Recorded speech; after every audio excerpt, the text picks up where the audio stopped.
안녕하세요. 대건남자입니다. 시장이 정말 어지럽습니다. 지금 사진에서 보시는 것과 같이 글로벌 시장은 휴전 분위기인데 한국 시장은 전쟁이 났습니다.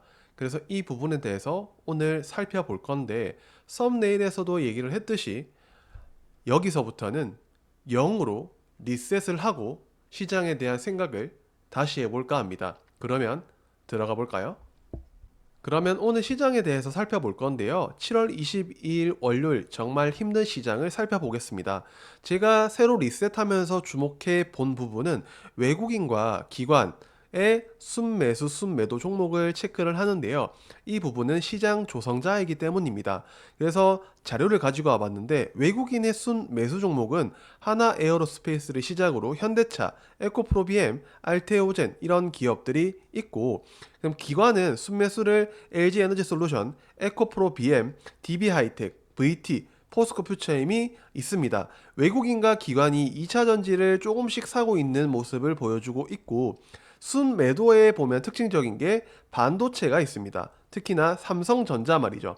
그리고 외국인은 SK하이닉스, LG화학, 삼성 SDI, 한미반도체를 매도를 하는 모습, 기관은 현대차, 코스맥스, 테크윙, 하나 에어로스페이스를 매도하는 모습을 보여주고 있다는 점을 체크를 해보시기 바랍니다. 그리고 두 번째는 MSCI 8월 13일에 정기 변경이 예상되고 있는데 편입은 LS 일렉트릭, 편출은 SKI 테크놀로지라는 종목이 편출되니까 참고해 보시기 바랍니다. 그리고 오늘은 바이오, 금융주, 조선 이런 기업들이 강세였습니다. 그래서 이하 대부분 섹터는 급락을 한 모습을 보여줬습니다. 장 마감 한 30분 전에 수급이 들어왔지만 오늘 미국 증시를 체크해 봐야 되는 상황이라고 생각합니다. 제가 장 마감 30분 전에 수급이 들어왔던 근거를 보자면 이 차익과 비차익이 플러스로 전환했다는 점, 차익은 플러스였지만 이 수량이 늘어났다는 점과 비차익은 마이너스였는데 플러스 4천으로 마감을 했다는 점을 보고 말씀을 드렸습니다. 신용 잔고는 줄었지만 더 줄어야 됩니다. 18조 정도까지는 최대한 줄어줘야 우리가 시장을 그나마 긍정적으로 바라볼 수 있을 때가 아닌가 싶습니다. 코스피 코스닥의 등락을 보면 그냥 거의 전쟁이었고요. 개인은 오늘 엄청 샀습니다. 특히나 개인들이 오늘 2차 전지 관련 주들을 엄청 산 모습을 보여주고 외국인은 거의 그냥 한국 시장이 전쟁 난 것처럼 다 매도를 했습니다. 기관도 코스피와 코스닥에서는 거의 패대기를 치는 모습, 금투만 시장에서 조금 사주는 모습을 보여주고 있습니다. 한국 시장을 받쳐줘야 되는 기관들이 매도하는 모습은 참으로 안타깝습니다. 코스피 지수를 보면 제가 2770포인트가 굉장히 중요한 구간이라고 말씀을 드렸는데 오늘 이탈을 했습니다. 그래서 우리가 먼저 봐야 될 거는 2770포인트를 회복하는지 못하는지를 체크를 하고 그 다음에 방향성을 봐야 됩니다. 지금 현재로서는 추가적인 하락도 신경을 써야 되는 상황이기 때문에 다음 지지는 2735포인트 한 21선 정도가 되겠죠. 최악의 경우에는 2730포인트를 이탈하는 부분도 생각을 하셔야 됩니다. 지금 긍정적인 회로를 돌릴 때는 아닌 것 같습니다. 코스닥의 지수 상황을 보면 830포인트가 정말 중요한 회복 구간이었는데 회복 못했고요. 810포인트를 이탈했습니다.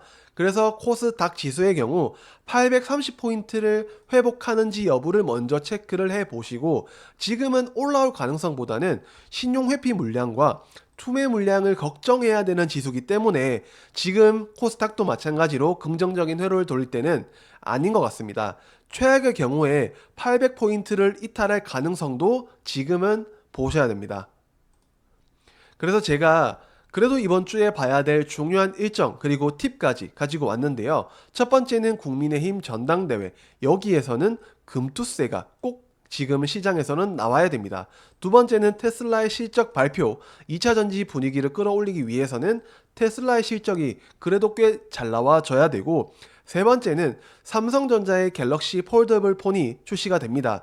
삼성전자 실적은 이미 상승폭을 다 원상복귀를 해줬고요. 이제는 폴더블 폰에 대한 수혜, 예약 대수가 호조를 기록해줘야 됩니다. 네 번째는 삼성바이오로직스의 실적 발표가 있는데 실적으로 증명해야 되는 무거운 기업입니다. CDMO 관련 기업인 만큼 이런 섹터들에 대한 전반적인 수급이 야기될 수 있으니 체크를 해보셔야 되고, 가장 중요한 SK하이닉스의 실적 발표, 진짜 반도체 그만 좀 내려라 하는 한국 시장의 전쟁난 모습을 되돌이켜주기 위해서는 SK하이닉스의 실적 발표가 반도체 기업들의 상승 트리거가 되어야 되는 상황입니다. 그리고 마지막 팁은 하락장에는 21선이 아닌 33일선을 보자라는 주제로 가지고 와봤습니다. 하나씩 들어가 보면 국민의힘 전당대회가 23일에 있습니다. 한국 증시를 단기간에 살릴 수 있는 정책은 저는 금투세 관련 이슈가 될 가능성이 높다고 생각을 하고, 지금은 무엇보다 이런 관련 언급이 필요한 시점입니다. 한국이 글로벌 증시와 디커플링이 되는 상황이 온다고 하더라도 지금은 국내 증시의 지수 위치가 너무 억가라고 하면서 내려온 상황이기 때문에 단기적인 금투세 이슈라고 하더라도 국내 증시를 적어도 제자리까지는 올려줘야 되는 구간, 중요한 자리까지는 올려줘야 된다고 생각을 합니다. 글로벌 증시는 전쟁을 중단하려고 하는 상황이 지속되고 있는데 특별한 이슈도 없을 뿐만 아니라 7월 수출입 데이터가 호조인 상황에 이런 상황이 나오는 것은 결국은 금투세의 문제가 크다고 생각을 해봅니다. 두 번째는 테슬라의 실적 발표 23일에 있습니다. 2차 전지를 끌어올리기 위해서는 지금은 테슬라밖에 없습니다. 자, 저희가 희망 회로를 돌린다면 그래도 이런 부분으로 돌려야 되기 때문에 가지고 온 거고, 잘 나온다면 정말 2차 전지의 상승 트리거가 될 수도 있다고 생각을 해봅니다. 24일 국내 시장 개장 전에 이 실적이 나오는 부분이기 때문에 체크를 해봐야 되고, 전반적인 업황, 시황, 예상치 자체가 바닥인 상황이기 때문에 만약에 2차 전지 기업들이 또 실적이 최악이 나온다면 그때는 2차 전지를 정말 버려야 됩니다. 그래서 2차 전지 관련 기업들은 이제는 조금 반등해 줘야지 라는 부분이 나오려면 시장 컨센서스 대비해서 최악의 상황보다는 조금 더 잘 나와줘야 됩니다. 그래서 이런 부분으로 우리가 잘 나온다면 LG에너지솔루션, 삼성 SDI, 그리고 기관과 외국인이 사고 있는 에코프로비엠, 나노신소재, 대주전자재료, PNT까지는 체크해 보시는데 지금은 제가 봤을 때는 에코프로비엠이 가장 중요한 2차전지 관련주라고 생각이 듭니다. 세 번째는 삼성전자 갤럭시 폴더블 폰 출시가 24일에 있습니다. 실적으로 증명해주면서 겁나게 10만 전자를 가는 거 아니냐? 라는 부분을 생각을 했었지만 너무 시장에 대한 기대치가 과했던 것인지 그대로 상승폭을 모두 다 반납을 했습니다. 그래서 이 하락폭을 멈추려면 폴더블 폰에 대한 예약 대수 호조가 필요합니다. 10만 전자라는 것은 사실 너무 꿈이고요. 이런 과도한 기대감이 나왔을 때는 우리는 조심을 해야 됩니다. 그래서 원상태로 복귀한, 아니 더 하락한 상황에서는 이제는 새로운 성장 동력인 스마트폰 분야에서 글로벌 폴더블 폰이 아직까지는 1위 점유율을 차지하고 있는 삼성전자의 상황을 체크해보면서 이 이슈를 보셔야 됩니다. 관련주로는 파이넴텍, 세경하이테크, KH바텍을 참고를 해보셔야 됩니다. 자, 다음으로는 삼성바이오로직스 실적 발표가 24일에 있습니다. 실적으로 증명을 해야 되는 무거운 기업이고요. CDMO 관련 기업의 대장주입니다. 그래서 이 기업을 보는 것도 좋지만 CDMO 관련 섹터의 전반적인 수급을 기대해 볼 만한 일정이라고 생각이 돼서 미중 분쟁이 해결될 것이라고 생각하는 투자자는 거의 없을 겁니다. 그래서 미중 분쟁에 수혜주는 이 CDMO 관련주가 가장 대표적이기 때문에 금리 인하에 대한 수혜도 충분히 예상이 됩니다. 그래서 긍정적인 영향과 더불어서 과한 하락을 막아주는 방패막이 역할이 이 실적 관련주가 될지는 지켜보셔야 되고요. 그렇기에 삼성바이오로직스의 재료 소멸 가능성도 어느 정도 있어서 CDMO 관련 타기업을 보는 게 오히려 더 나을 수도 있다 라는 말씀을 드려서, 대표적으로는 삼성바이오로직스를 봐야 되지만 셀트리온, 한미약품, 바이넥스 정도까지도 체크를 해보시기 바랍니다. 다음으로는 가장 중요한 SK하이닉스 실적 발표가 25일에 있습니다.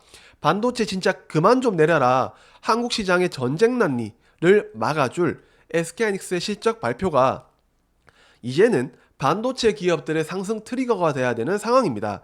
삼성전자, SK하이닉스는 최악의 자리까지 이미 내려오고 이탈을 한 부분도 있습니다. 삼성전자는 33일선을 터치하고 밑꼬리를 달았지만 미국 증시의 상황에 따라서 이탈할 가능성도 열어둬야 되는 상황입니다.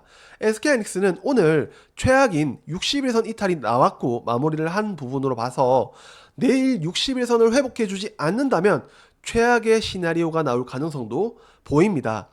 자, 그래서 우리는 SK하이닉스 실적도 기대가 되는 상황인 만큼 이에 대한 기대감을 걸어봐야 되지만 예측은 하지 맙시다. 지금은 적어도. 그래서 관련주로는 SK하이닉스, 주성엔지니어링, 이오테크닉스, STI와 더불어서 한미반도체까지 체크를 해보시면 좋겠습니다. 그리고 이제 팁인데요. 하락장에서는 저는 33일선을 봐야 된다고 생각을 합니다. 20일선보다는 33일선을 봐야 되는 이유는 투매 물량과 신용잔고 회피 물량까지 고려를 한 부분이기도 한데요. 삼성전자를 대표적으로 본다면 오늘 이 자리인 33일선을 거의 터치할랑 말랑하고 밑꼬리를 단 모습입니다. 그래서 내일 미국 시장 상황에 따라서 이 33일선을 이탈할지를 지켜보셔야 되는데 33일선은 시장의 회피 물량 그리고 투매 물량을 고려를 해서 이평선을 활용한 손절 및 추매 시기를 상황에 따라 고려해 볼 때 이 33일선을 활용해 보시는 것을 말씀을 드리고 싶고 상승장에서의 21선과 똑같은 성격으로 볼 수 있는 단기적인 추세선으로 보셔야 된다는 점을 오늘 팁 첫 번째로 말씀을 드립니다. 두 번째 팁으로는 프로그램 수급 그리고 차트를 동시에 같이 볼만한 종목들에 대해서 하나 가지고 와봤는데요. 자, 하락을 하는데 지속적으로 프로그램이 매수를 하고 있는 모습을 볼 때 저는 이런 기업을 보면 하락을 하는 상황에도 불구하고 프로그램 매수가 들어온다? 왜지?